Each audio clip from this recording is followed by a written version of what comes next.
Hello everyone, welcome back for some more Let's Play the Great Ace Attorney. So we kind of know our objective here. We need to go and, talk to the Professor Hairbrain about what's going on. And then we're also going to need to go investigate the site because of the trials tomorrow. Hey dude, we learned a little bit. Anyways, you knew our boy Baroque Van Zeek's in school. You gotta give us all the dirt, buddy. I understand Lord Van Zeeks is a friend of yours from your university days? Yes, that's right. He was studying law whilst I was studying science. Well, what was he like back then? A good question. Unassuming, gentlemanly, an all-around nice fellow, really. Oh, sorry, I think you misheard me. I'm talking about the cold-hearted, merciless prosecutor, Baroque Van Zeeks. What was he like at university? Talk about a leading question, Runo. As I said, an unassuming and extremely pleasant gentleman. After all, he is a little darling of the Van Zeeks family, with its great aristocratic origins. Oh. Huh. I didn't realize he had quite such noble blood. Little darling! It was a bit of a shock when I came back to Britain and learned what he become. The Reaper of the Bailey, no less. Yes, that's right. I did hear, though, that there was a very big event in his life that completely changed him after graduation. Really? What sort of event? Ah! I'm sorry, but I don't know anymore. I wasn't in the country at the time. I was in Germany already. Oh, yes, of course. He's heard all about the Reaper. I really don't have a heart to tell him that Lord Van Zeeks will be the prosecutor in court tomorrow.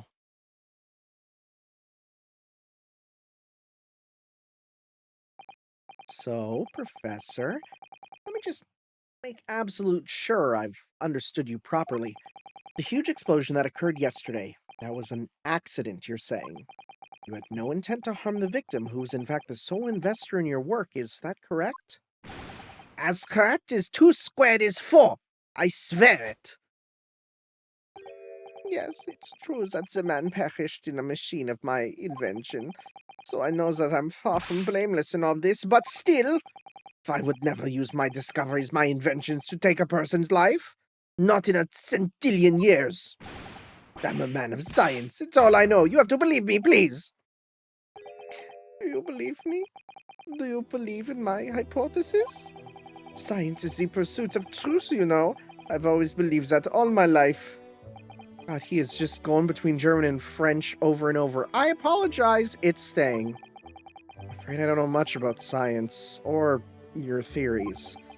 I do believe you, and I'll fight to prove your innocence with all my might.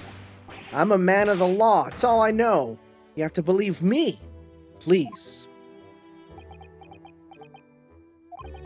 When I went to live in Germany after I graduated, I learned something very important. Nationality, class, lineage, none of that matters. As long as you try your hardest, you can achieve anything. Thank you for that, Professor. And thank you in advance for defending me tomorrow in court. He seems, all things considered, fairly normal in comparison to some Ace Attorney characters, you know? Like, he's a weird guy, but like normal amounts of weird, as opposed to some of the guys we've dealt with. Alright, Runo, it's time. Time to visit the Great Exhibition. Sorry? Well, that's where the incident happened, isn't it? Yes, I suppose that's true. Time to investigate at last. Anyways, let's go to the experimentation stage. I'm in this place. Don't forget to take me with you. Don't worry. Let's go. Wow. I already see things to examine. The Great Exhibition Grounds, foot of the Crystal Tower. The showgrounds are a little too big for my liking.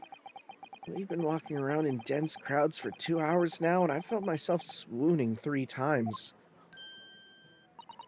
There are a lot of people, aren't there? I've almost been trodden on 3 times too. Be careful, won't you, Iris? Don't let go of my hand. Aww! We finally made it through the throngs. We finally made it through the throngs, though. That's not a normal sentence. You're just trying to be fancy. We finally made it through the throngs, though, by the look of it. Here we are, underneath the public experimentation stage where the explosion happened yesterday.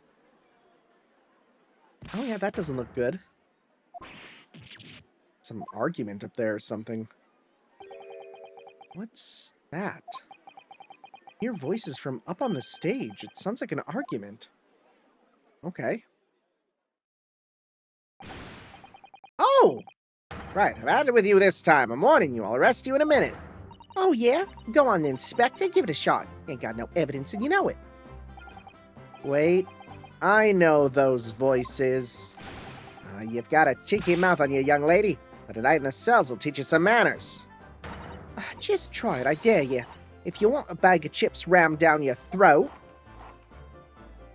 Oh, these two. Yoo-hoo! Rexy, what are you doing up there?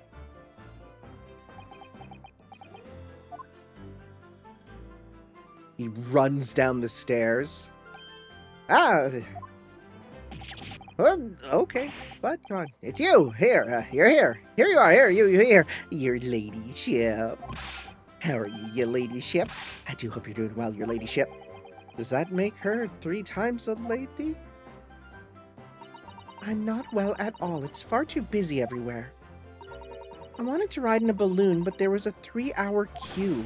Unbelievable. I'll go have a word for you at once, your ladyship. You'll be flat as a cat in no time once I pull some strings for you.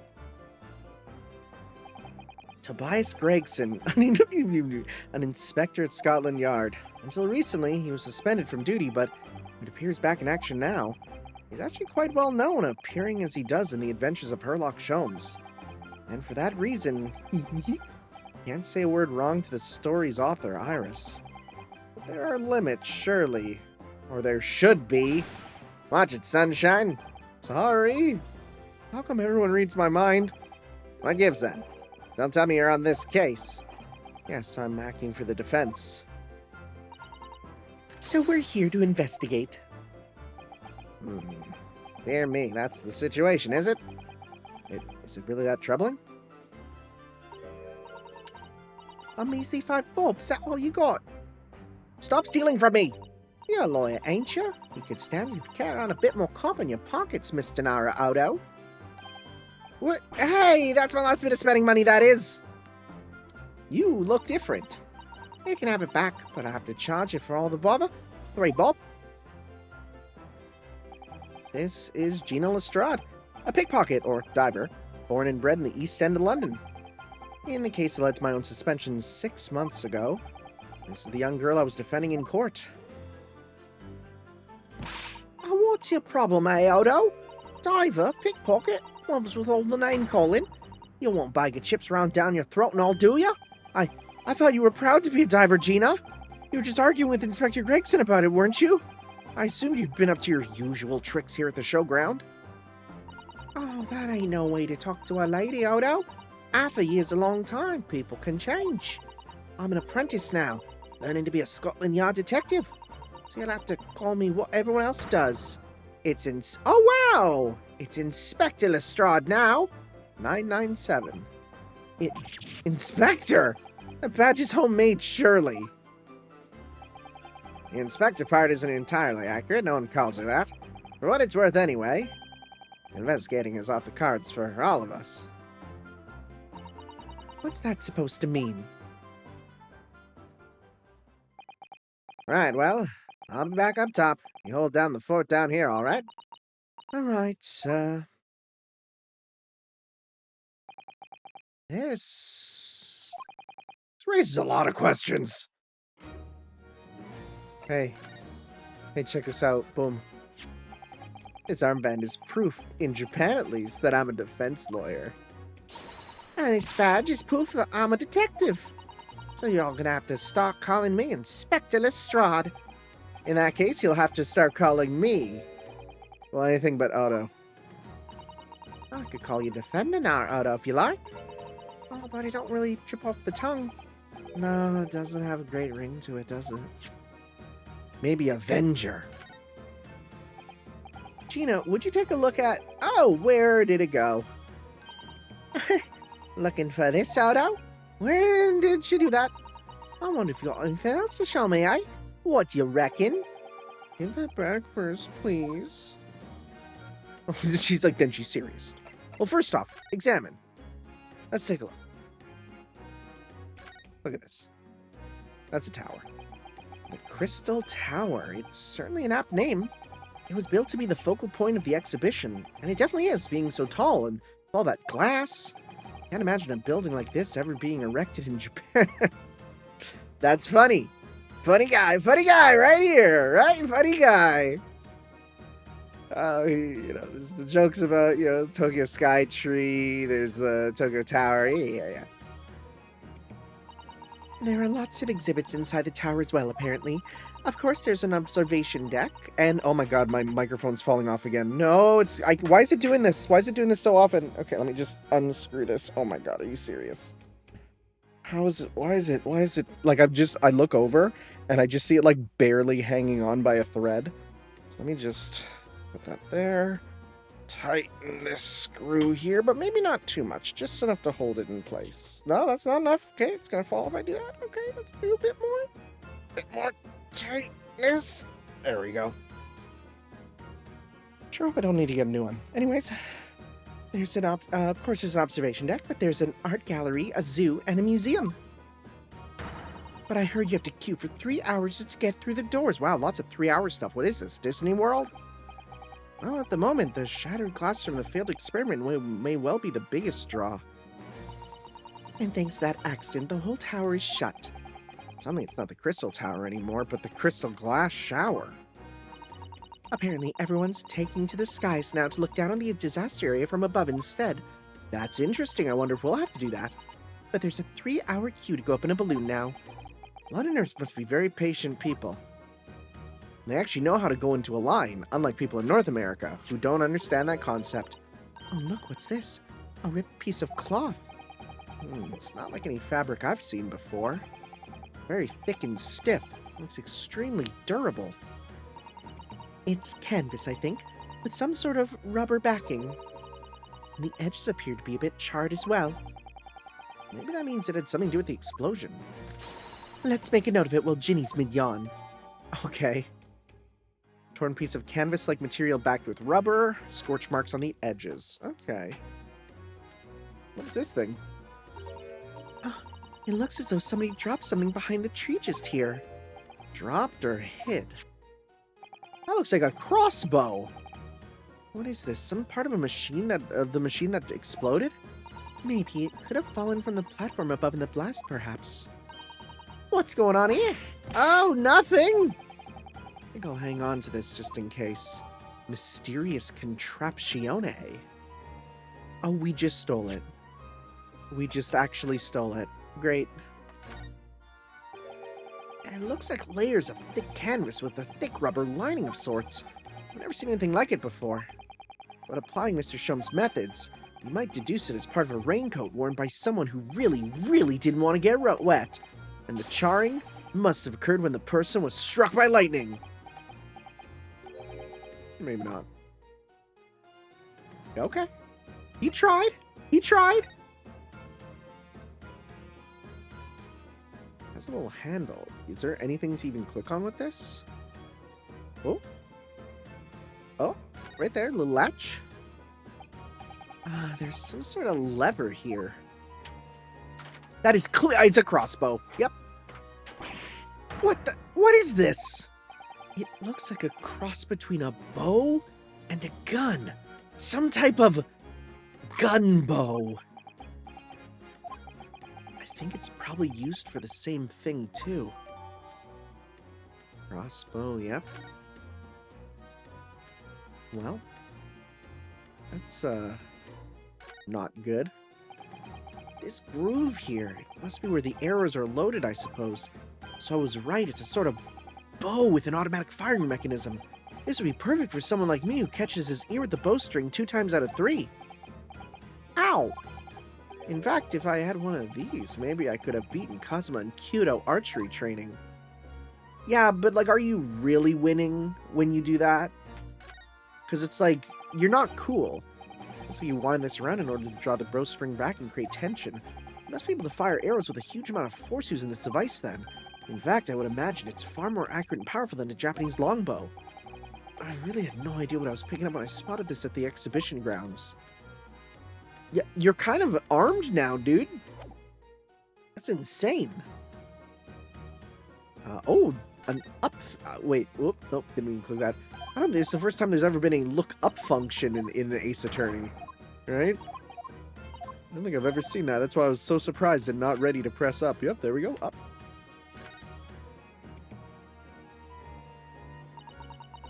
That's where the cove ended up after his instant kinesis, or whatever they call it. Dead, of course. And yet, they're calling the experiment a success. What's the wooden scaffold there for? Oh, the coppers, our lads, set that up after the incident happened. Had to get the body down, I think. Dunno, really? Oh, didn't you help to erect the scaffold then? Nah, lookout duty's more my thing. Wandering around the exhibition and keeping a lookout for the fun stuff. Mind Gregson doesn't hear you saying that, or I'll give you the boot. It's incredible, though, isn't it? I mean, could the victim really have bridged that gap by some sort of invisible kinesis? Probably not. Well, we do have magic in this world. It's not like that. Balloons! I've been meaning to ask you for a while now, but what are those funny round blobs floating in the sky? Oh, they're the flying balloons I've been talking about. I want to go up in one so much. I've read about situations like this in a magazine about strange phenomena. Creatures from outer space coming in round flying objects to attack Earth. What? I suppose inhabitants of other planets are bound to be interested in the great exhibition. This is it, Iris. It's happening! It's not. Don't worry. I'll explain it to you all later over a nice cup of tea, Runo. He's so simple. What a simple fella. Okay. Well. Hi, Gina. Let's talk. Let's learn about you. It was 8 months ago now that I first encountered Gina, in connection with the case I was working on. At the time, she was living in the East End with a group of other orphans. She helped all of them survive by pickpocketing, but then she got embroiled in a murder. I had a lot of time to think in prison. I realized I couldn't go on like I was. The diving wasn't working out. Oh, I'm so pleased to hear it, Ginny. Well done. So, you went from being a pickpocket to a detective. You got it. Good, isn't it? Inspector Lestrade. Sounds like something out of a book, eh? Talk about a sea change.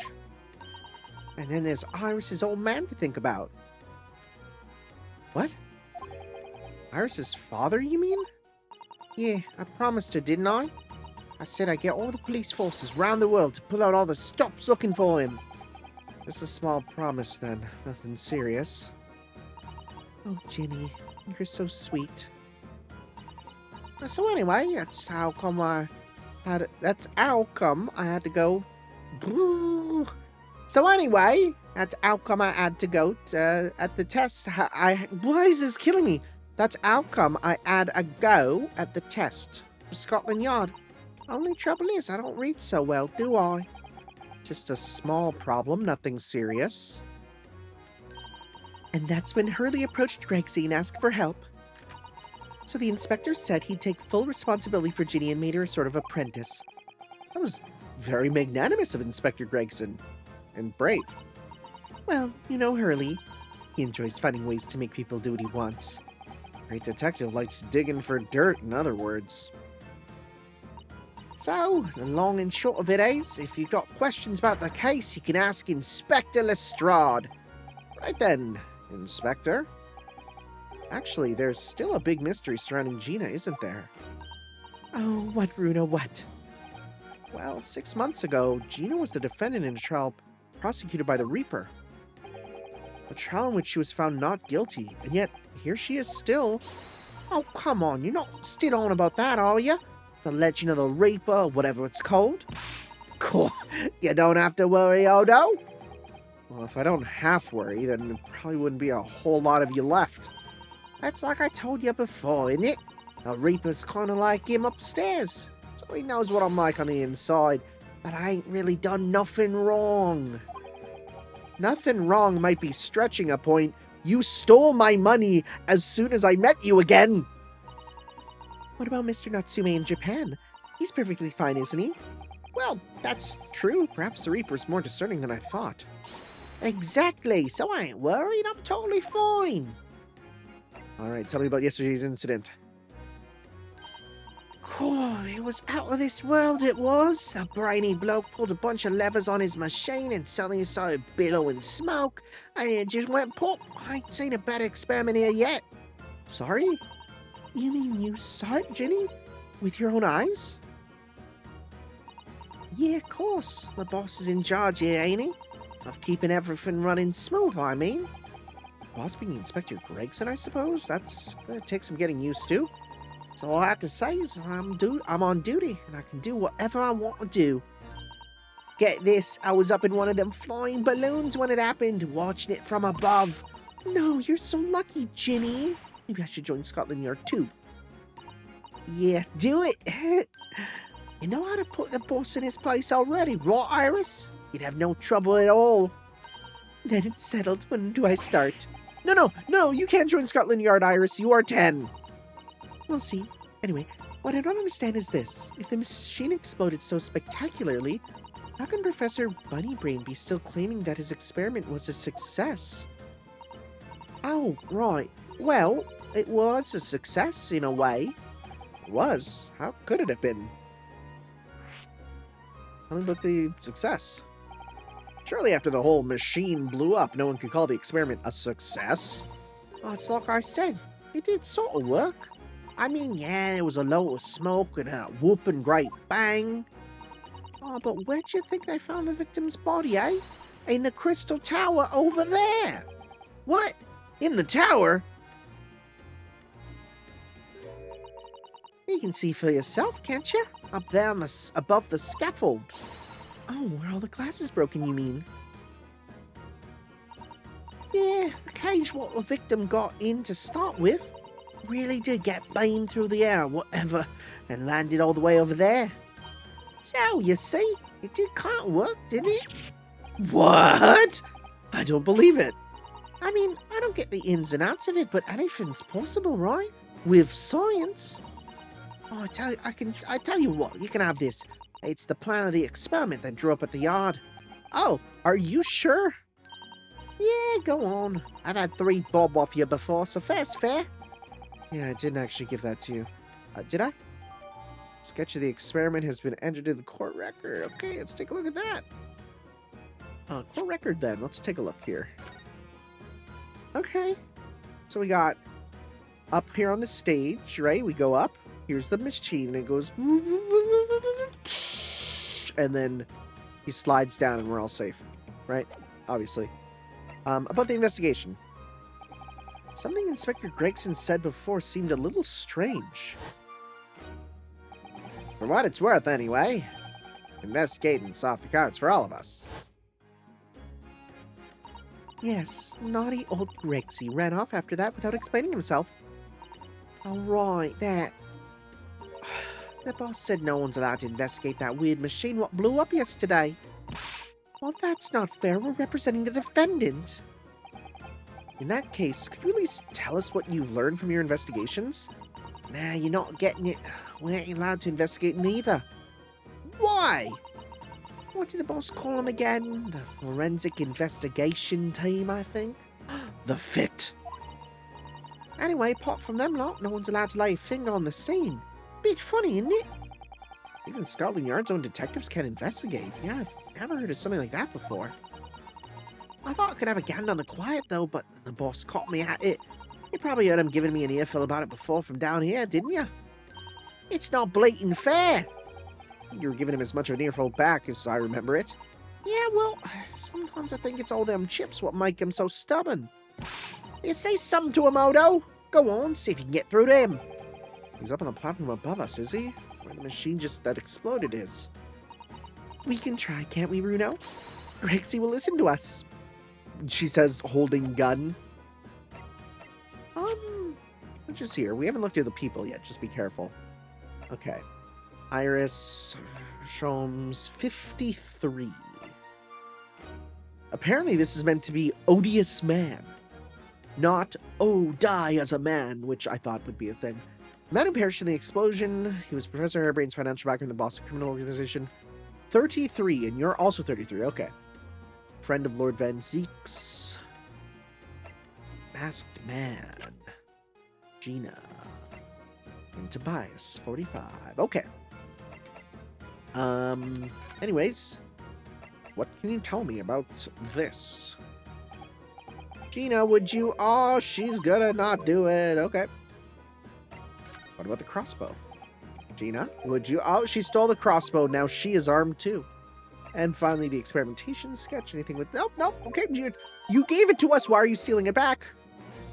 All right, sounds good. Well, let's... I think we've looked at everything here. Let's move up onto this. Actually, well, maybe we have to look at this. This platform must have been set up for the experiment, I suppose. It's very high up. About 30 feet above the ground, apparently. That's what a policeman I just spoke to said. I don't really understand feet very well. Can't be me, am I right? We don't use them in Japan. Oh yes, sorry. It's about 9 meters. But soon you'll have been in London a year or no. It's time you got used to our measurements. No. I think it's about time you guys get with the times. Yes, well, this thing is so tall, the spectators at the front would just have seen a wall and nothing else. They probably thought they'd secured the best spot to watch from, only to be disappointed. There's a saying in Japan, the darkest spot is right under the lighthouse. I feel like it probably applies here. Okay, that's what we need to click on. These stairs obviously lead to the stage above. We should go up there and investigate the exact spot where the experiment has been conducted. Let's go. That's a big 3D bottom with a 2D top. At least it looks like it. Maybe I'm wrong. Is that 3D? Actually, it might be 3D. For some reason, parts of it look 3D and parts of it look 2D. I think it just might be some good bespoke shading.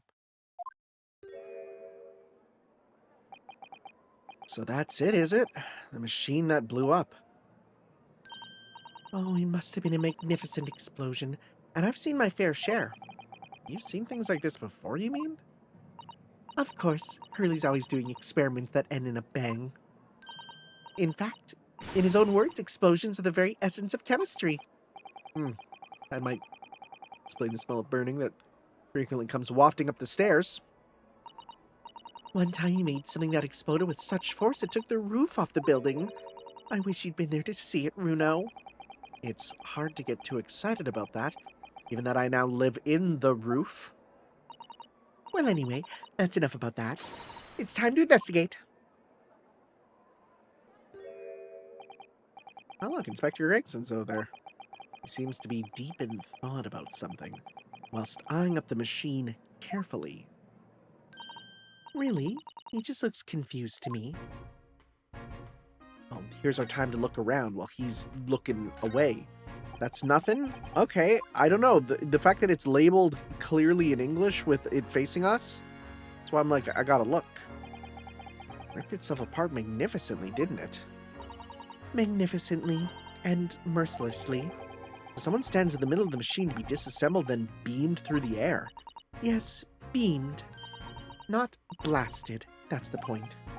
Yeah, that part's crucial, really. Is something like that even possible, though, Iris? Oh, Runo, I'm just a child. How should I know? A child when it suits you, you mean? From what I can tell, I think if you were to pull apart this lever here... Stop! Don't touch that! That was practically instantaneous kinesis, though you flew over here just now, Gregsy. Please, your ladyship. I didn't mean to startle you, but can't let you touch anything up there. So sorry, you can have some of my latest special blend to make up for it.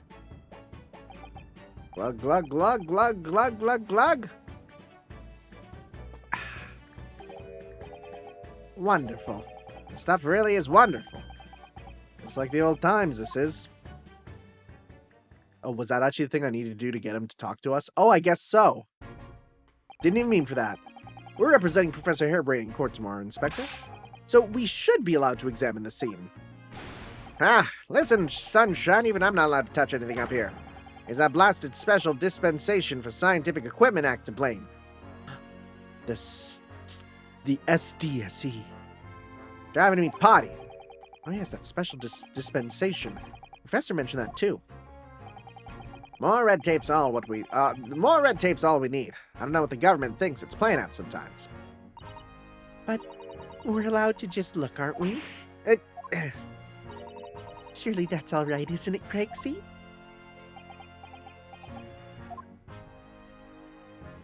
Of course, your ladyship. Anything you say, your ladyship. Please don't get your dainty hands dirty, will you? Don't worry. We wouldn't dream of touching anything, would we, Runo? She really knows how to get what she wants. Let's continue examining. I didn't know that we were gonna get him to do something with that, but okay. What is this? Considering how badly damaged everything is, Professor Harebrained was lucky to escape unscathed, I'd say. We should have a good look around the machine while we can, I think. Touch anything and I'll make sure I kill you before I get strung on myself, you hear? I won't touch a thing, I promise. So please, fair thought for your digestion. Anyway, do you really think this machine could actually, disassemble people like the professor claims? He asked, looking totally incredulous. Give it a rest, Sunshine. If we're allowed to examine all this bleeding scrap metal, maybe we could answer that question. Oh, we can't, can we? Because of the annoying rules, you mean? Exactly, the annoying, obstructive, flaming rules. Oh, look at the base of the machine there. Oh yes, there's a tool of some kind poking through the wire mesh. It's a little A-shaped screwdriver. Sorry, is that blood on the end? A screwdriver, I think. Oh, isn't it a lovely one? The handle's in the shape of a capital letter A. It is? Oh, yeah, you're right. What's the matter with you? Don't touch anything, I said. Touch anything, I'll make sure I kill you before I get strung on myself, I said. Yes, I understand. Sorry, I only touched it a teeny-weeny bit. But Gregsy, I'm very curious about this screwdriver. Really very, very curious. Of course, your ladyship. You're so clever, your ladyship. Fancy spotting something like this. But I'm afraid, can't let you have it. But Runo found it first. I assure you, I'll investigate it thoroughly. He's gone off with it. That was very mean, I'm afraid. Inspector Gregson is going to make a very clumsy and embarrassing mistake in next month's installment now. Oh, poor Gregsy. You literally can write his life to be cringe. That's insane. Ferris wheel. What is that gigantic thing over there? Looks like an enormous water wheel. Oh, that's a Ferris wheel.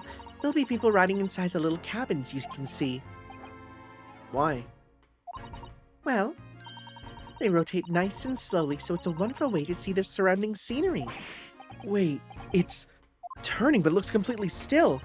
Yes, that's because it's turning so slowly. One complete revolution takes about half an hour. It's going a lot faster than I feel. If we were mad enough to go in one, it'd be more fun to whiz around fast, don't you think? I feel as though you might have just invented a new sort of ride there, Runo.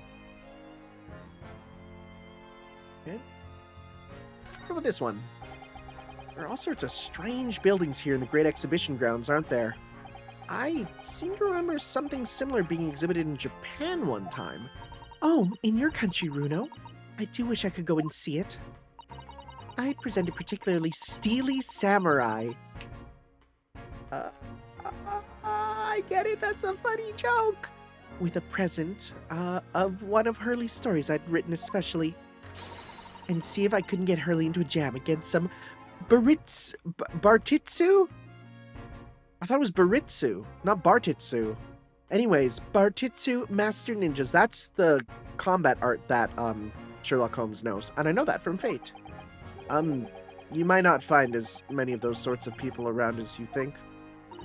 Oh, well, that's dull. Oh, but I do know a prosecutor with a Chonmage top knot I could introduce you to. A Chonmage? Really? Do you think I could have a picture taken with him? Do you? Assuming he's recovered from the trim Cosmo gave him a year ago. He doesn't know! Bro doesn't know! Dang. Alright, I didn't even think about that. Anyways, up. Gun.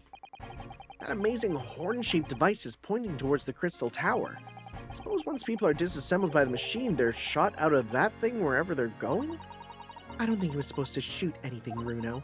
It was set up to beam people to the crystal tower where they'd be reconstructed in their original form. Well, I don't like the look of it. If it was as amazing as it looks, the accident wouldn't have happened in the first place, of course. I suppose that's true, yes. But nothing ever goes according to plan, does it? Okay. Anything else? Balloons? No? Just the balloons? Just the balloons. So those are people carrying balloons, dangling silently in the skies over London. I always thought the day would come when humans would discover how to fly, but I never imagined it would involve them being suspended from colorful floating Tamari handballs. I'm sure it must feel amazing being up there among the clouds. Let's take a ride together, Runo, please. I'm being perfectly honest. I would like to try it, but without a cast iron guarantee that the thing won't plummet to the ground, I'm too scared. Oh well, in that case, I should tell you what Hurley said. It's physically impossible for a flying balloon to plummet to the ground, as long as it doesn't explode. Yes, call me crazy, but I think that exploding part might play on my mind a little. Okay, Oh, you're here still. We can talk to you. Hey, what's this? As a detective, what do you make of this? Personally speaking, 9 times out of 10 I find clues turn out to be red herrings. There's every chance that's totally irrelevant. That's actually a fairly persuasive argument. Wow, yeah. I kind of like how he's just very honest with it. He's like, most things around are completely unrelated. Nothing? Inspector, have you read this paper? Yeah, 2 unwelcome blasts back to back. This one at the exhibition and the Reaper getting attacked. I know, terrible news to wake up to, wasn't it? I tried to pretend I hadn't read it and turned over for another 40 winks. Thanks to that, I was laid up and got a roasting from the super. Some mornings are like that, aren't they? That was just super real. Hey, did you know, this is a civil defense lawyer where I come from, Inspector. Well, doesn't pass muster here in London. You might as well chuck it in the deep fat fryer. No one's ever said that to me before. Mr. Sholmes suggested I feed it to a dog, though. If you fry it first, then you can feed it to me. Does he think it's made of potato? Oh, that's not potato, buddy. It's not potato at all. Anyways, let's talk. Using high-voltage electricity to somehow disassemble a man's body and then beam him across to the crystal tower. It's an extraordinary thing to attempt, especially in public. True, it was by far the most unusual of the experiments planned for the exhibition, mind. Wait, by far or far from? Did I read that right? Oh, by far, okay. To be honest, I'm a bit surprised it was allowed. Carrying out something so dangerous with so many spectators present, I mean. The government's doing everything it can to promote the new science and technology at the moment. They're more worried about being ahead of the game than the odd spot of public safety infringements. They can be first to develop some new technology and makes Britain more powerful in the future, you see? Yeah, I suppose that's true, in a way. The powers that be are placing a heavy emphasis on the scientists' rights at the moment. What sort of rights? They're making it so that any theories the brains have remain their legal property, as it were, right through developing it into a practical idea and even going into production. Which is the infuriating reason us coppers aren't allowed to touch this crime scene. As a new highfalutin, I've never seen that word written. The new highfalutin Special Dispensation for Scientific Equipment Act forbids it. I see now. The only people with permission to investigate here are from some brand new department at the Yard. The Forensic Investigation Team, it's called. We've been relegated to keeping guard. A forensic investigation team. Any old fool can see this heap of scrap metal is a sham to begin with. Just because it says scientific equipment on the paperwork, we can't do a flaming thing with it. Poor Greg, see, he's very head up, isn't he? Head up. It's another phrase I've never heard. Dispensation. Remind me again, what's with this new legal act that means we're not allowed to touch the scene here? Are you having me at it, sunshine? It's a special dispensation for the Scientific Equipment Act. Yes. I think Hurley mentioned that recently, with a real twinkle in his eyes, I remember. I'm sure he did, your ladyship. I'm sure he did, past, especially for this great exhibition it was. All scientists have to do is present their ideas or inventions to some suits in the civil service, and it gets rubber stamped as a guarantee of rights to maintain the invention's confidentiality. What does that, mean? Think about it. Think of all the world-changing new inventions on display every day at this exhibition. Although a good half of them are a load of cobblers, if you ask me, put forward by shammers like yourself. What? How? What? Bud? Thanks for that. That's just a random jab. Oh, I love how absurd some of the inventions here are. It's all so fun. It might be fun to you, but a member of the force has to be present at every single demonstration. Can you imagine, eh? Hang science, that's what I say. Oh, I don't think so. That sounds like my dream job. You'd soon think otherwise after spending a day guarding all these shamus bogus contraptions. If they're all bogus, how can anyone hope to demonstrate them? There'd be no point. Yeah, well, there's a point, sadly. Sorry. Thanks to another one of our government's bright ideas, if any theory or invention is deemed to show potential, the government hands out a research grant. Scientists get funding? Exactly. And that's what they're all after. All these shammers coming from far and wide to clog up Hyde Park. And who has to keep them all safe, eh? Who has to smile politely and welcome them? Us coppers, that's who. You can see why I say it now, can't ya? Hang science, hang it! Oh, maybe I can see your point. Tell me about Harebrain.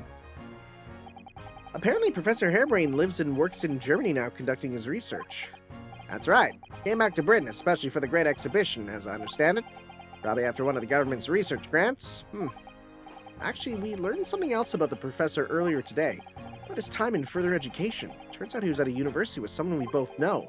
Lord Van Zeeks. Ah, what's that? That's news to me. But if Van Zeeks mans a prosecution, then as the accused, the professor's fate is sealed? Because the Reaper will get him one way or another? Blimey, that man's beyond me. I don't know what goes on in that head of his. Talking of Van Zeeks, this morning's paper ran the story of him being attacked. Read that? Oh yes, but Mr. Reaper is completely fine. Nothing to worry about. Yes, right. Glad to hear it. Still, a Reaper, huh? How long's that business gonna keep up, I wonder? What do you know about the mystery of the Reaper? The victim of this case, the investor, Mr. Assman, he was another one of the Reaper's victims, or so I heard. Lord Barock Van Zeeks is a top-class prosecutor, but even he can't always push the right verdict through. Sometimes justice can't win. Yeah, I've heard about jurors being bribed and evidence being falsified. And that's how the notion of the Reaper of the Bailey came about, isn't it? Obviously, Scotland Yard suspected Van Zeeks initially. We all assumed he was taking matters into his own hands if he failed to seal the deal in court. Though the man himself denies that charge. Well, we've done a very thorough investigation, and the conclusion we reached is that Lord Van Zeeks is in no way related to the deaths of those people outside the courtroom. There's no question in my mind. I'd stake my reputation on it, I would. If that's true, then how do you explain it? All those defendants couldn't have just coincidentally died if nobody killed them. I know that, but I can't explain it. It's a mystery, after all, isn't it? That's the whole point of the Reaper. Professor Harebrain mentioned something else. He said that at university, Lord Van Zeeks was a totally different person. Easygoing and kind. He what? He said that it was just after they both graduated that something happened to change the man. Do you have any idea what it was? No clue. Really? Look, I've got my hands full watching over this frustrating crime scene. Why don't you go and make a nuisance of yourself somewhere else, eh? What do they know? What are they not telling us? Right. Are you done here, Mr. Naruto? Sorry? Isn't it about time you were leaving? Or rather, it is about time you were leaving. That lot are here now. That lot? The forensic investigation team. They'll be giving me the heave-ho in a minute, too. Oh dear, poor Grexie. Here, have another cup of my special blend to cheer you up. Glug, glug, glug, glug, glug, glug, glug. Ah, that hit the spot. Yep, hits every time. Well, at least I've seen the scene with my own eyes. Looks like this is as far as we're going to get with our investigations, here at least. I've been thinking. Hurley might know something, mightn't he? About what? About Mr. Reaper. Oh, we're doing that? What about the murder? Okay, I guess we're doing that first. What happened to Lord Van Zeeks, you mean? Because it sounds like something very significant occurred after he graduated from university. Something that completely changed his life. Maybe, but I have no idea where to find Mr. Sholmes at the moment. He's in the middle of some big case, isn't he? Madame Tusspells? Not Tussauds? Here, this is what you need. What's this? Some kind of entrance ticket? Madame Tusspells? Is this supposed to mean something to me? You don't know it? It's the most popular attraction in London at the moment. It's very close to Baker Street, actually. We could go now if you like. No, we don't have time for visiting attractions today, Iris. We have a big trial tomorrow. But that's where Hurley is. What? At this popular London attraction? Yes. How is it that you know where he is? Hurley told me, but tell me to keep it a secret from you, Runo. Madame Tusspells? I don't see how it could be related to the case we're investigating here, but then, is that just going to be a wax museum? Stranger things have happened, and when they happen, Mr. Sholmes is usually at the heart of them. Okay. Madame Tusspells. A museum of waxworks, yes. Became a very popular London attraction in recent years. Wax people will definitely be an interesting thing. This is where Hurley is. I'll have to know what he's up to, wouldn't you? Okay.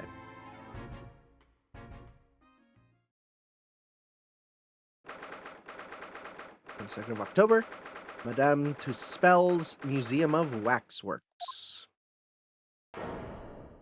Oh, hey, Jack the Ripper. Oh, it's him! Hello? Ma'am? What is this place?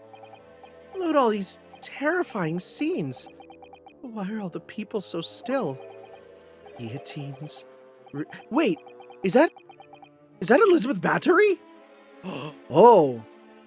Guillotines, ruthless murders? I know what I'll be dreaming about tonight. And there's a guy with my hat. They're all wax models. They're amazingly realistic, aren't they? That looks like the Pat Rowley, the guy. Statues available. Please inquire. Oh my god, that's gonna be a thing. They're all wax models. They're amazingly realistic, aren't they? What do you think, Runo? Shocked? Wax models? Oh! I read about dead bodies in wax once in a magazine about strange phenomena. Depending on how corpses are kept after death, parts of them can turn to wax, apparently. It's called a adiposary. Stop talking about creepy things like that, Runo. You're scaring me. Anyway, adiposary doesn't form readily, you know. It's only very Oh! What now? I've just remembered something else I read in another magazine about strange phenomena. There was an old lady, maybe a witch, who used to pour molten wax over corpses and put them on display. None of the exhibits here are real. They're all entirely man-made replicas. They can't be. Do you really expect me to believe that? Just look at them! Oh. Is that like Pat's dad or something? There's no way anyone could make models that are this realistic. And they're all such gruesome scenes. Wait. What is it? Oh, no. I must be seeing things. That's not scary at all. I want to examine these. First off, is this some infamous murderer? Yes, called Jane the Ripper. All her victims were young women. Is this new? Is this real? I knew it. You can tell by the way she's holding that knife. Sure sign of a murderer. Well, yes. What's the matter, Runo? I've worked it out. I know what she's doing. She's trying to fill that bathtub with blood so she can have a soak in her victim's gore. Not according to the information about the exhibit on the little board here. It doesn't mention anything about the bathtub. Really? Wow. We both called it out and were wrong. Sorry, I don't think it's significant. I still think it has to be there for a reason. Right? This is very clearly meant to be like Elizabeth Bathory, but okay. Wait, was that real? Is Jane the Ripper a real thing? Jane the Ripper. Comes up with the Ace Attorney wiki only. Sounds good. Just gonna focus on that, nothing else. Okay, I didn't look at it. I just saw that the Ace Attorney wiki came up first. Never mind. I didn't see anything. Don't worry. That's always a good sign where I'm like, is this a real thing? And you just get the wiki for your franchise. Like, okay, nope, it's not. Okay, I need to look at what's going on here. These models are so well made, I can't tell what's a waxwork and what's a real human. Or maybe all of the exhibits are real people, and when it's closing time and all the visitors have gone home, they suddenly start moving about. That's just the movie Night at the Museum with Ben Stiller. Just thinking about it makes me wish it was closing time already. I was on my way home. Wait, is that actually like... Okay, are these wax? But this dude looks... Okay, no, he's gonna wake up. He's a 3D model. Nothing particularly of note. I was a little bit off. Is this an example of Western Sujigiri? I know what that means. I know what that means thanks to, fate. I don't know what that is. You know, when an unscrupulous samurai randomly attacks a passerby to test his sword. I still don't know, no. But actually, a waxwork samurai would probably be hugely popular. Could you model it, do you think, Runo? Doing that Sujigiri thing you mentioned? Well, I do have a sword, but I've no intention of testing how sharp it is on a human subject. For now, at least. What? Buddy? Shoot. Oh, that's a funny place for a little ladder. What is it? Is something wrong? No. Just that in Japanese, we have a totally different word for ladder that folds in half like that. Are we doing it? We do in English too, you know. It's a step ladder, or just steps. So be careful of making assumptions about other cultures, Runo. That's how wars are started. Oh my god, it wraps back around. I loved seeing this joke destroy Wooly. Wooly had no idea. Like, it's a funny moment. You're supposed to just kind of laugh at it, but he tried to examine like the deeper reason behind this joke and if there was something lost in translation. And it's like, no, buddy, it's just a funny thing. I didn't realize stepladders were an international point of contention. But the writer makes an astute point. I didn't even do that. I thought we were clicking on the shoe. That's really good. It's the great detective, Mr. Herlock Sholmes. Mr. Sholmes has his own wax statue here. Really? Well, he is world famous after all. It's an uncanny resemblance, isn't it? Makes my skin crawl to look at it. I know. I'm gonna go piss on it. But look, Runo, you can kick this Hurley and he doesn't move a muscle. He's holding it in. Can't go around kicking the exhibit, Cyrus. Oh my god, he's dying. Wait, that's really funny. It just moved, I'm sure, not just a little bit either. Really? Did it? And look closely. There are beads of sweat on the face. of this waxwork model.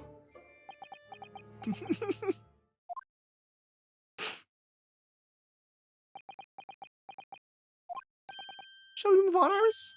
Over there, look, there's a great murder scene to enjoy, much more appealing. My dear fellow, I take exception to your recoiling in such a manner as if you've seen something truly abhorrent. Mr. Sholmes, I knew it. Iris, what possessed you? I strictly forbid you from divulging my temporary waxwork secret to Mr. Naruhodo. Temporary waxwork? What do you mean? And that kick! You not have exercised a little more restraint. You winded me. But Bruno has something he needs to ask you. Question. And I thought you'd probably be getting bored too. So here we are. Well, I can't deny that your timing was impeccable. A mere 2 more minutes of being stationary like that, and my great brain upon which all my success has been built would have turned to wax. Thank goodness we arrived in time. Indeed, in many ways, the pair of you just saved the world from an unimaginable loss. Oh, Hurley, you do like to talk nonsense, don't you? You could know something, it's true, about Lord Van Zeeks and what happened in the past to change him. Now that you're here, let's take our time. How can I be of assistance? For your luck, I'm suddenly taken with the idea of conversing. Oh, well, actually, I'm in quite a hurry. If my eyes don't deceive me, I believe something is afoot within the walls of this very museum. A most fascinating case, if I'm not mistaken. Really? Moreover, I have a strong suspicion that it is related to the matter about which you've come to me now. How could it be? We shall speak again presently, my dear fellow, but for now I must return to my work. What, back to being a temporary waxwork exhibit? Oh my god. Well, first off, we didn't look at the main thing here. Is this an arm? It looks like an arm, doesn't it? Maybe one of the waxwork models has fallen over. You don't think it could be the work of one of the mass murderers in here, do you? Bruno, stop scaring me. Is it a wax arm? Or a real one? Come on, you're always pointing that finger of yours in court. Poke that arm now and see how it feels. Objection! That big, heavy curtain is in a very prominent position, isn't it? I have a nasty feeling there's got to be something truly terrifying behind it. Oh yes, that's the famous Tusspells special exhibit. It depicts one of England's most notorious killers. You want to pay the extra fee and have a look? Pay more money! Be even more terrified! Oh, let me think about that for a moment. It was only a suggestion. I feel like we're gonna have to see it, considering it's so front and center. Well, this is actually new. Okay. Now we can look at these. These models are so well made, I can't tell what's a waxwork and what's a real human. That's how Hurley gets away with making himself a temporary exhibit for the day. Maybe there are other people posing as exhibits in here then. Or maybe all the exhibits are real people. When it's okay, yeah, we get the same one. Yeah, night at the museum too. Night harder. Yep.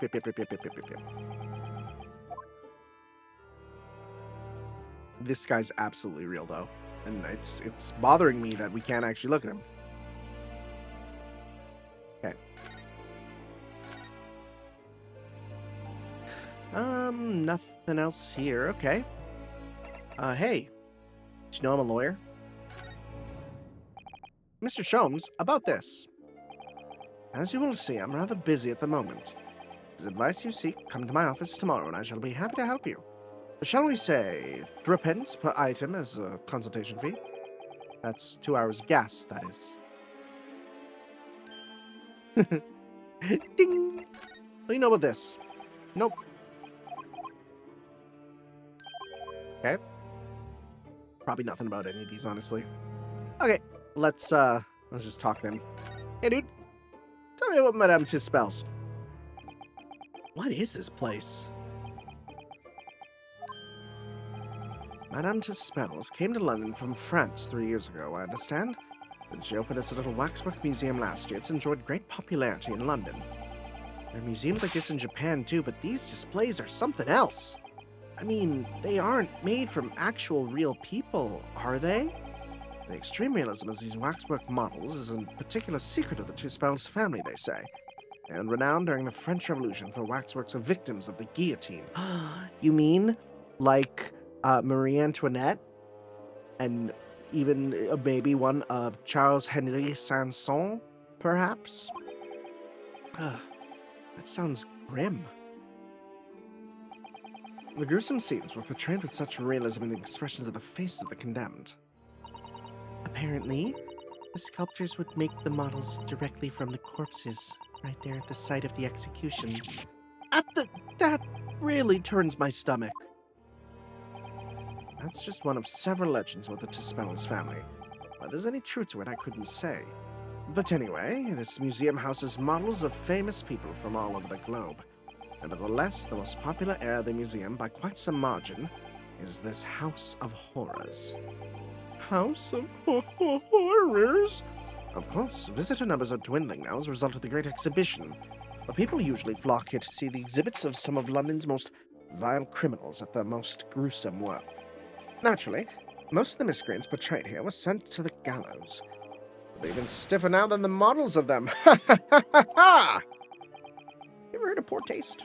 My dear fellow, the public live for poor taste. They yearn to be shocked.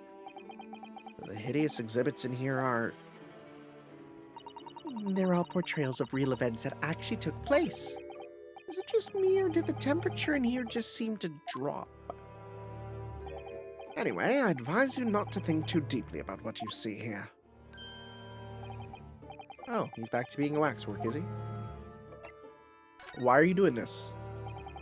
What do you mean by a temporary waxwork, Mr. Sholmes? Exactly what you see. I'm part of the exhibits here, catching these criminals in the act. Catching them? Every half an hour, I home in on a different killer in one of the displays and adopt a new pose to ensnare them. When members of the public come for a closer look, I offer them my hand to shake.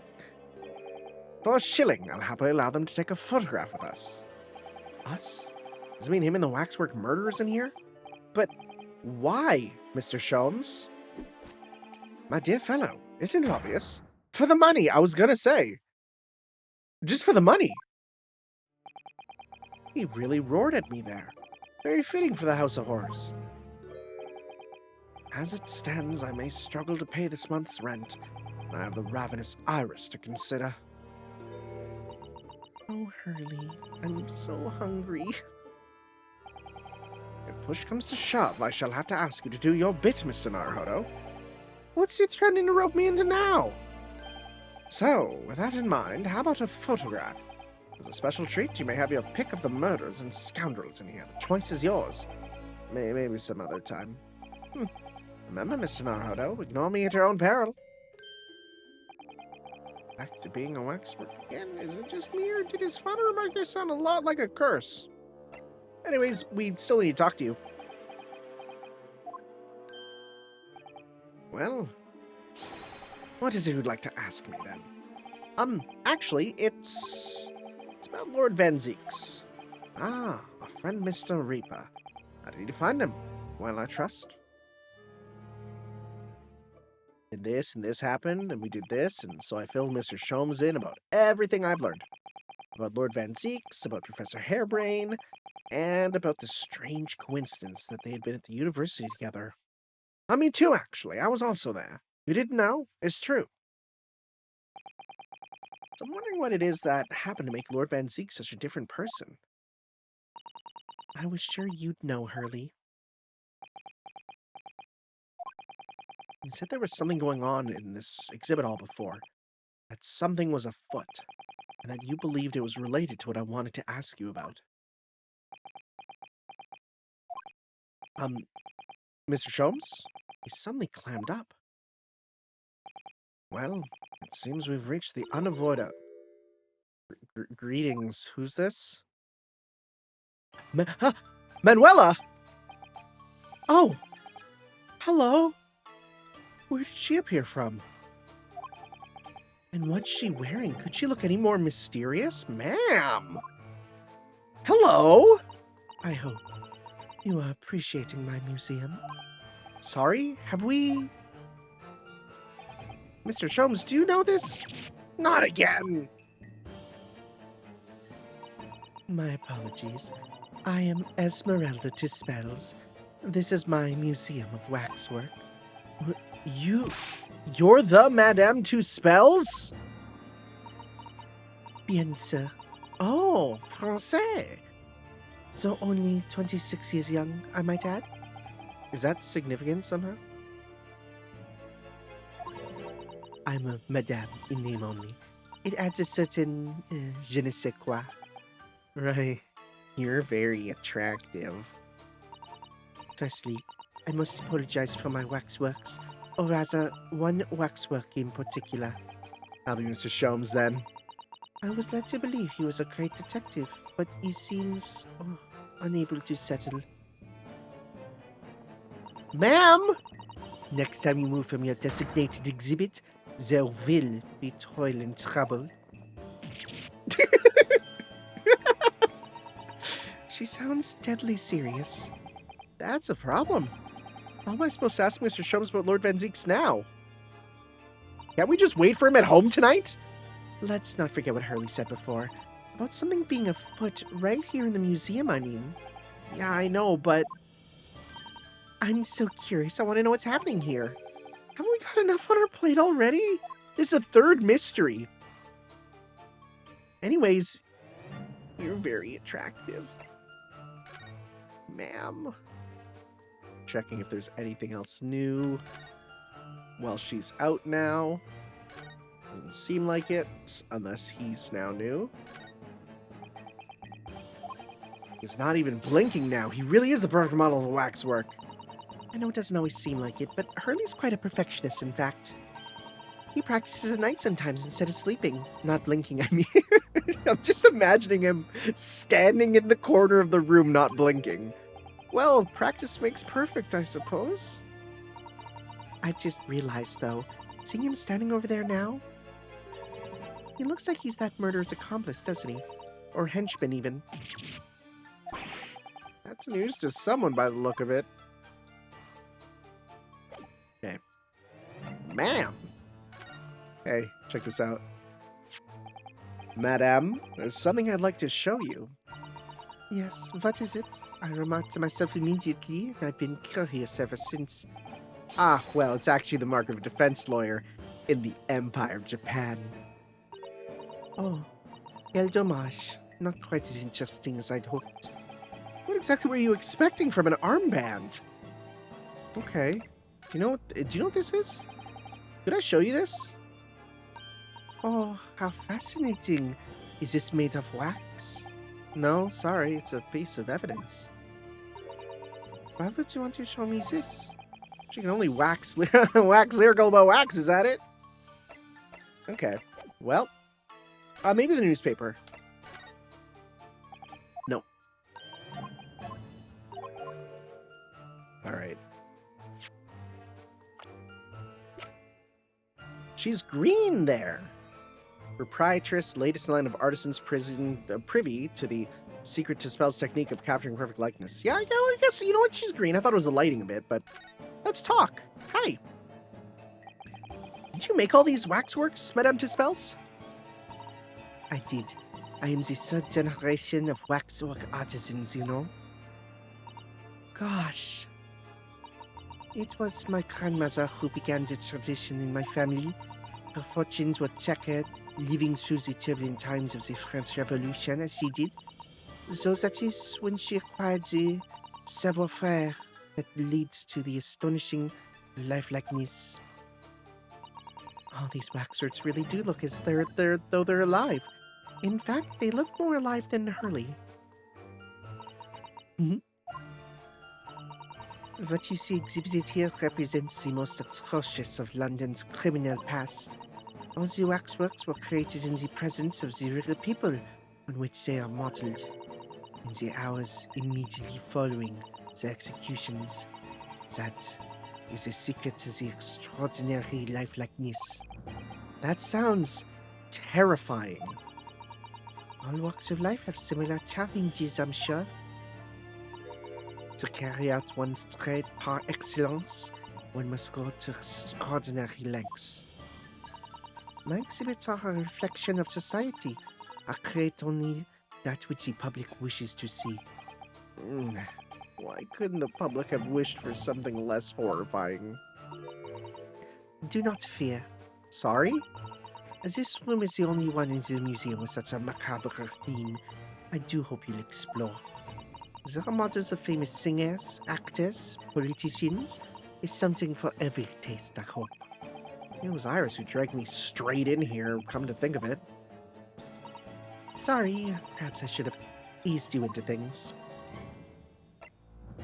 Why is he doing this? What's the situation with that? My temporary waxwork model. He approached me some days ago, you see, with a business proposal. Oh, what sort of proposal? My dear madam, what these space exhibits need is the addition of a world-famous great detective. All words to that effect. Huh.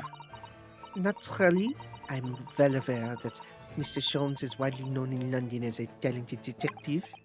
It's a great detective, actually. He's very specific about it. Yes, le creme de la creme. I was so keen to come to some arrangement with him, of course. But sadly, we were unable to agree terms. Let me guess. Someone wanted to charge an exorbitant price for his services? For a mere £500, I will dive into your cauldron of wax at this very moment. Oh, words to that effect. Mr. Sholmes might have overdone it slightly with the sales pitch. Regrettably, the museum has a shortage of funds at the moment due to unforeseen circumstances. She's so hot, holy shit. So we came to the current arrangement instead. Really, he doesn't need to do what he's doing, though, does he? I would think not, but he was very insistent. I have a 50-shilling problem that must be resolved by that morning. All words to that effect. It's the pawnbroker, that's what it is. He must have something to redeem. Is the consulting detective work not going so well? Anyways, something's afoot here? I wonder, could I ask you something? Yes, sir. I'm just curious, is there anything going on at the museum at the moment? Some kind of incident, perhaps? Whoever suggested such a thing to you? Oh, well, it was, your temporary waxworker over there who mentioned it to be a he's disappeared. A wax model is a work of art, not some tawdry object for trade. Who's this?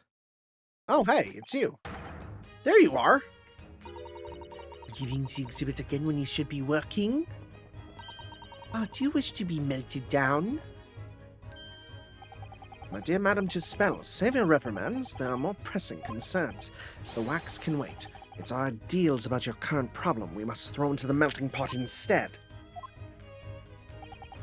Personally, I would advise you to not involve the police.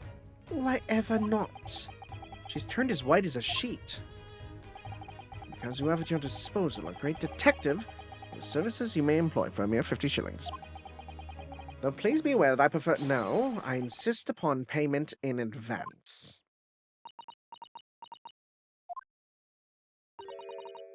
Very well. Let us see if the great detective is able to live up to his name, shall we? Before I engage my analytical processes, I must ask you to clarify something. What, pray, is behind the curtain? That is a Tusspells special exhibit. There's an extra charge to see it. Ah, the special exhibit in the House of Horrors. It must depict a special killer then, I presume. Would you be so kind as to draw back the curtain, I wonder? Ah, absolument no. There is nothing amiss behind there. Nothing amiss, madam. What about the arm protruding ominously from under the curtain? Ah! I strongly encourage you to allow me to see what lies beyond, before the situation worsens. Yes, very well. We'll draw back the curtains, but only a soupçon. Soupçon. Sure, you don't say the P in that. Only a soupçon. Number 139. I must confess I peeked behind the curtain earlier. Tusspells' special exhibit is a very bleak graveyard scene indeed. And yet, somewhat surprisingly, the waxwork killer one would expect is nowhere to be seen. What does strike one, however? Isn't that one of the jurors? Is the portly gentleman lying peacefully on his back on the floor? That's one of the jurors, wasn't it? Well then perhaps, Mr. Sholmes, that man on the floor is the ruthless killer himself! I'm afraid not, my dear fellow. He's a perfectly ordinary London gentleman. Not even a waxwork, in fact. What? As skillfully made as the waxworks are, they are always distinguishable from real humans. So, allow me to present my two conclusions. The first is that sizable business transaction has been taking place in this special exhibit. Why would you say that? And the second is that the aforementioned transaction is linked to a serious crime. She looks as pale as candle wax. I don't understand. So, Madame Tusspells, as you've agreed to my fee, you shall now have the pleasure of seeing this famously great detective and temporary exhibit at work.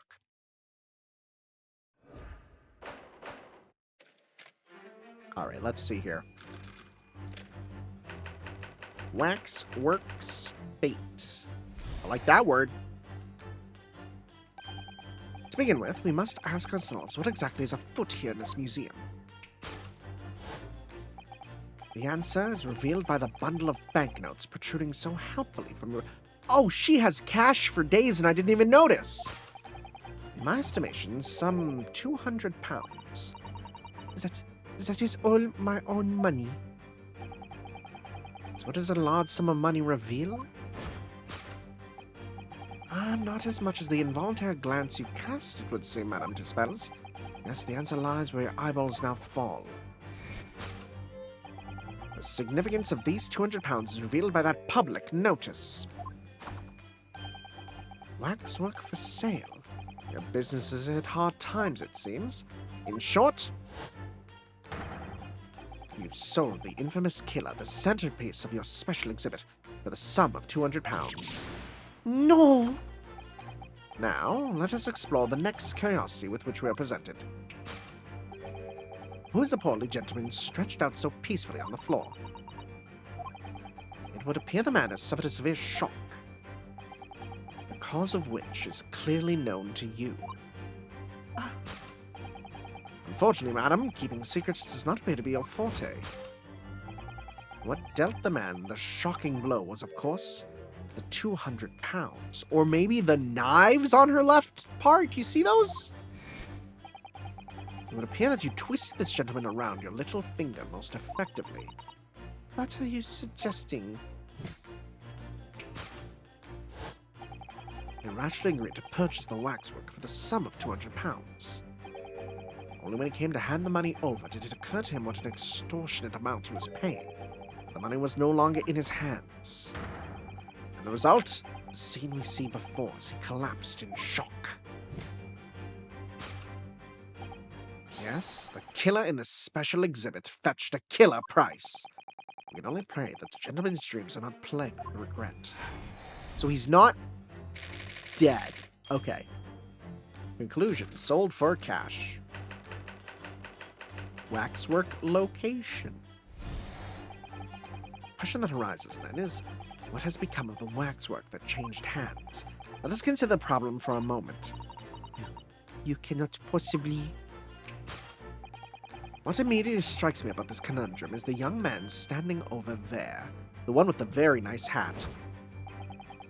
Who is this fellow? To find the answer, we need only observe his neckerchief. Such as worn as by police as a secret sign to fellow members of the force that a crime is being perpetrated. Wait, what? Is that a thing? Yes, this young man is an undercover policeman currently investigating this museum. I know him well, in fact. It's Sergeant John Clay. Shut up. What are you talking about? The man's quite a celebrity. He received triple accolades at last year's policing awards. But... Next, we turn our attention to the old man sat before him with a particularly unsightly visage. I've been watching him closely, and he hasn't moved a muscle. Almost, in fact, as if he were waxwork. But you... The reaction only confirms my suspicions, madam. I noticed it at once, of course. Observe! A telltale sign that instantly proves whether this or not this man is a waxwork is the obvious price tag. Threepence? A tragically low price, you might say. Oh my god. Pat and Rolly sold their scarf. That's insane.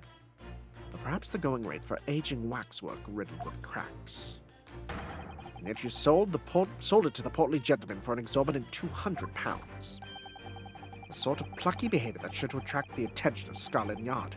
Isn't that so, madam? I do not... Yes, the waxwork you sold has already been seized by the police and remains in their custody as we speak. The old man must be reunited with his grave in a special exhibit. Not a moment too soon. Alright, let's get this solved. Thus concludes Sherlock Sholmes' great deduction of this horrifying puzzle.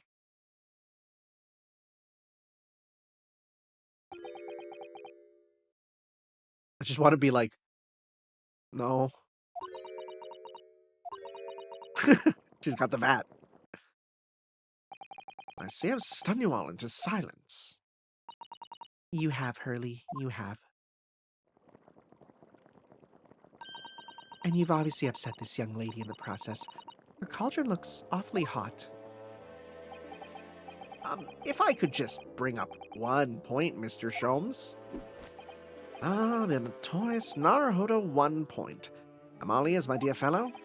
On your deduction, then, the special exhibit featured this old policeman. So that would mean he's the particularly ruthless murderer, wouldn't it? Hold the phone. A killer policeman. Automole. Green hair. That's pretty close to green on that guy there. Sorry? It was a mysterious series of murders that rattled the capital only last year. The police rushed to the scene every time, only to find the culprit had disappeared into the ether. And it turned out the culprit was a policeman himself, a senior officer by the name of Ottermole. I mean, that's who the sinister-looking old man is supposed to be? Indeed. It's a particularly grim face, is it not? Unforgettable, in fact. Yes, I remember that odious... Hey, there's that word! Countenance only too well. But is £200 a lot of money for a wax model? It would be enough to afford one of the latest steam carriages if it puts things in perspective. Oh, it's quite a lot then. Is there anything else you wish to add before I melt you down? That bubbling wax is looking more and more ominous. The smell of all that molten wax is starting to worry me. Mr. Sholmes did more or less just accuse her to her face, so I think I might have to call on your assistance here, Iris, if that's all right. Make some minor corrections to the Great Detective's great deductions. Of course it's all right. We'll soon set things straight. Well, let's get started then, shall we? Before Madame Tusspells vents her anger. Just what I was waiting to hear, my dear fellow. So, Madame Tusspells, in accordance with our agreement, you shall now have the pleasure of seeing this famously great detective and temporary exhibit at work. Round 2, this time fixed. Hold it, Mr. Sholmes. Alright, let's do this here.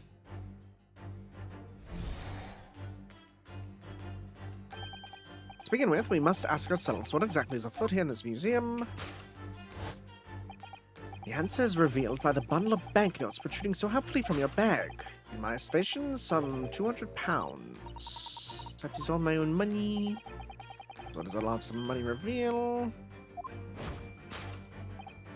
Not as much as the involuntary glance you cast, it would seem, Madame Tusspells. Yes, the answer lies where your eyes now fall. Yes, this is not what we want. The significance of the 200 is revealed by the public notice. She definitely looked in this direction, it's true. I'm not sure she'd sell any of her waxworks even for 200 pounds. Oh? She must pour her heart and soul into making them, don't you think? Over and above the wax. If it were me, I wouldn't sell them for anything. For that much money, I would, but it sounds like makes me a bad person. Well, anyway, I wonder if the 200 pounds could have some other significance. Let's follow that furtive glance and see if there's anything else that could explain it. Note on the wall there. Okay, well, that's probably the actual answer. We'll just read these. Waxwork for sale? Would anyone really buy models of mass murderers? I think I'd rather have 200 pounds in my pocket. Exactly. You could buy one of those brand new types of steam carriage. That's what I'd spend it on if I had no question. Oh, I'd buy all the herbs in the world. There must be another explanation for the money. We have to keep looking.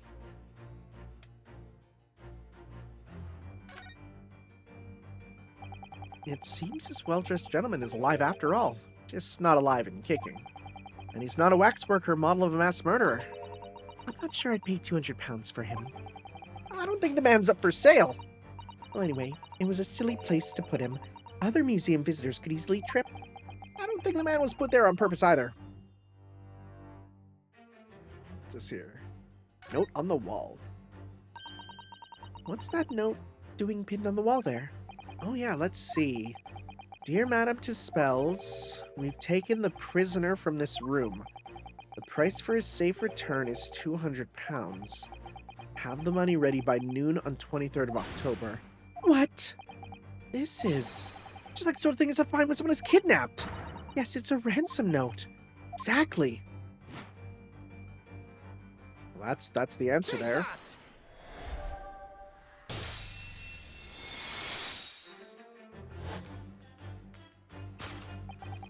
Significance of the 200 pounds is revealed by that ransom note. Quite so, and I must congratulate these criminals on their inventiveness abducting a waxwork. 200 pounds is no small ransom fee, yet you clearly intend to pay it. It's a matter in question has special importance, so I put together all the money I have. In summary then, the 200 pounds you have in your handbag is ransom money. Now, let us explore the next curiosity with which we are presented. Who is the portly gentleman stretched out so peacefully on the floor? It would appear the man has suffered a severe shock, the cause of which is clearly known to you. Unfortunately, madam, keeping secrets does not appear to be your forte. What dealt the man such a shocking blow is, of course, the 200 pounds. So if the waxwork was kidnapped, where does that leave us in terms of who this man is? We could just ask him when he comes round. I think the point of this exercise is to understand the beauty of the deduction process, Iris. Yes, you're right. Hurley's trying so hard, we mustn't let him down. Well, there's little doubt that he suffered a shock, that much seems clear. But in that case, what's Madame Tusspells trying to hide? Let's have a closer look around. You're cute! Long hair braid. Oh, what the frick? Ma'am, you got two hands. Okay, we're not looking at that. Let's just see here. Long hair. Madame Tusspells has very long hair, doesn't she? Yes, but you couldn't tell that looking at her from the front. You know, it looks rather like a whip, don't you think? Sort of whip that could have floored the gentleman with a single crack. That seems a little far-fetched, even for you, Bruno. Anything else?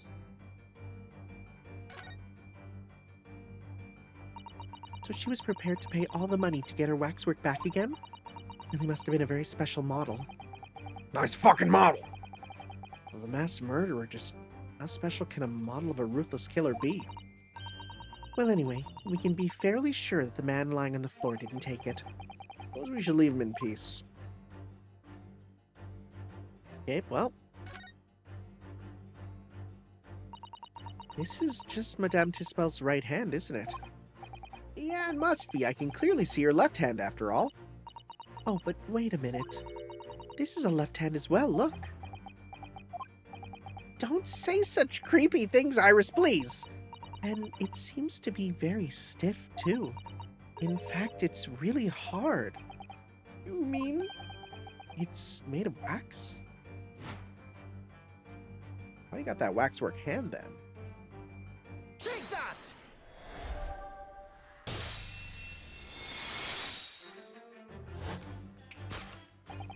What dealt the man such a shocking blow was, of course, the waxwork hand. Indeed, with a solid waxwork limb, one could deliver a very substantial blow. How could you? That hand protruding from the bottom of your cape. It ought to be a right hand, but closer inspection reveals that in fact it's a left hand. And somewhat masculine as well. In other words, it does not belong to you, madame. It is the hand of a waxwork model.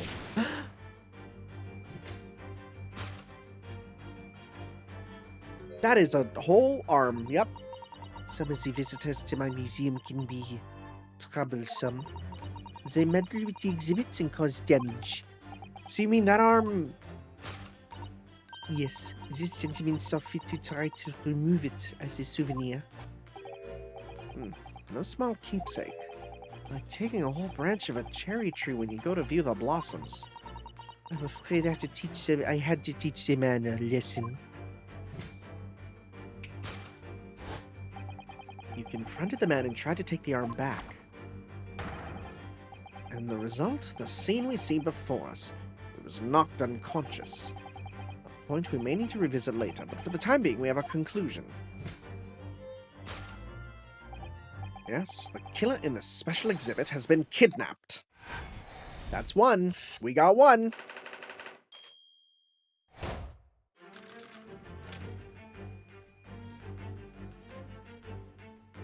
Okay, let's continue.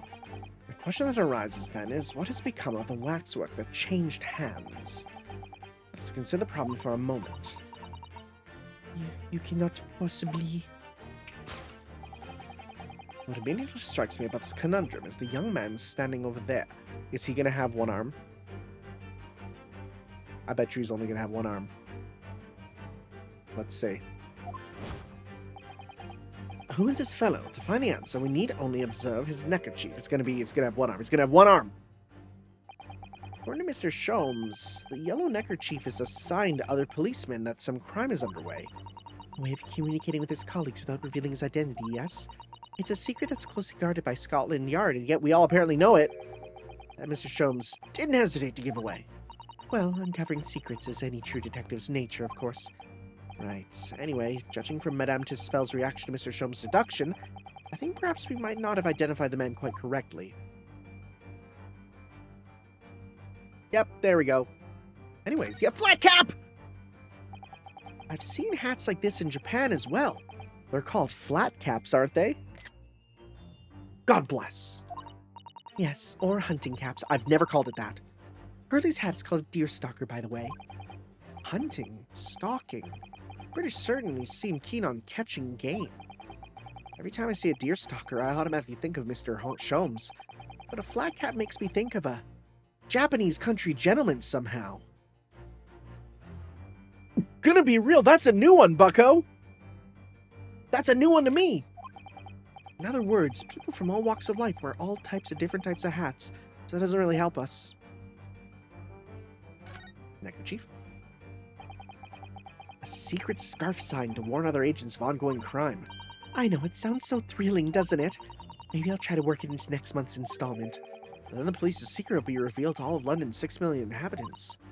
Well, they'll just have to come up with a new sign, I suppose. How does this 10-year-old manage to have such terrifying influence? Anyways. What the? The man has a stub sticking out of his shoulder where his arm should be. Oh, well that settles that then. Right, this isn't a real person at all. His entire arm's been ripped off from the shoulder down. His arm's been... Of course, that ties in with what we just found. Take that!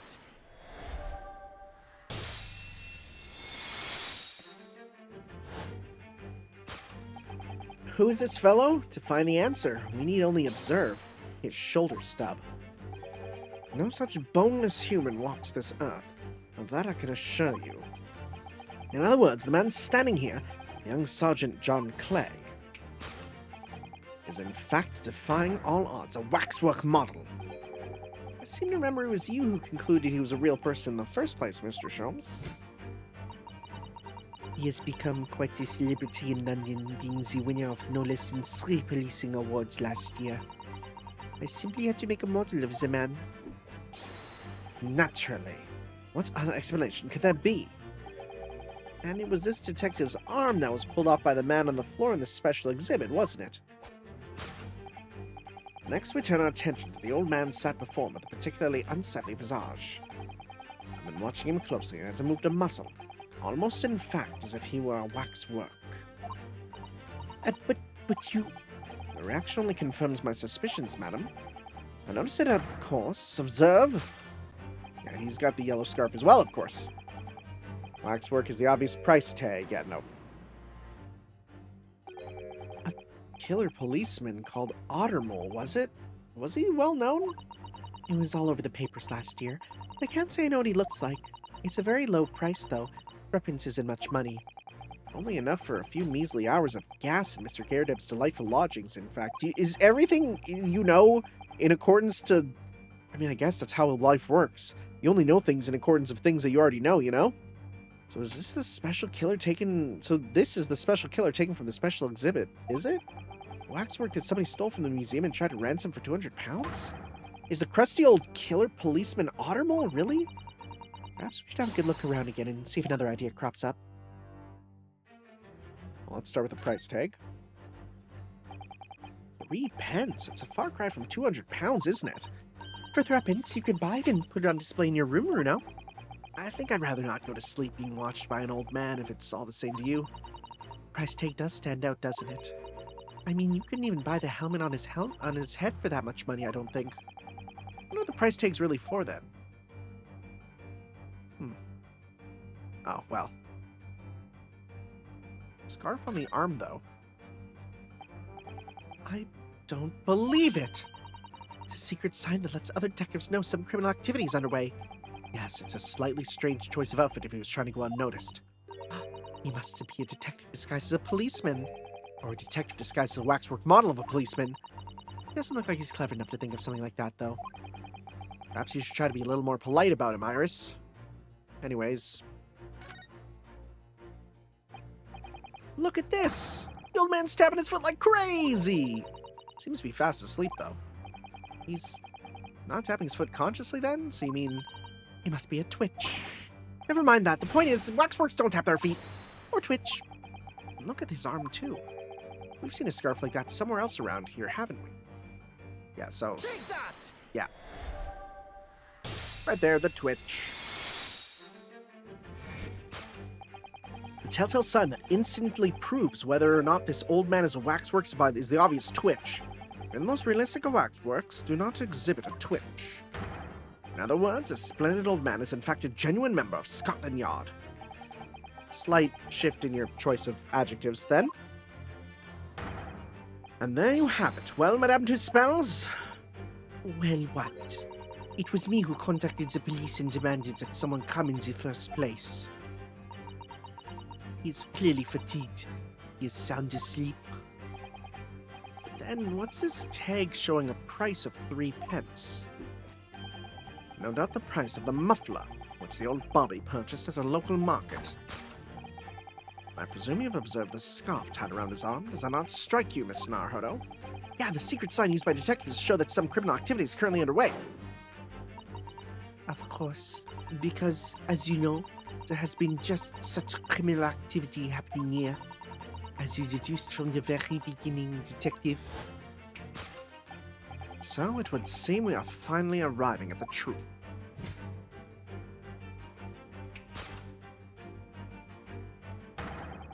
The waxwork of the especially ruthless killer from the special exhibit has been kidnapped. And Scotland Yard are already investigating. But the model's whereabouts remain a mystery. Thus concludes Herlock Sholmes' great deduction, of this horrifying puzzle. Yeah, you did it, bud, but, like, we kind of learned nothing. That was kind of nothing, wasn't it? More time to be around her, though, makes me happy. All sorts of people visit my museum here. Men and women, young and old. Sometimes I drop in just for a short time on the way back from the pub. I welcome them all. But if anyone tries to damage my exhibits, I do not take it lightly. Anyway.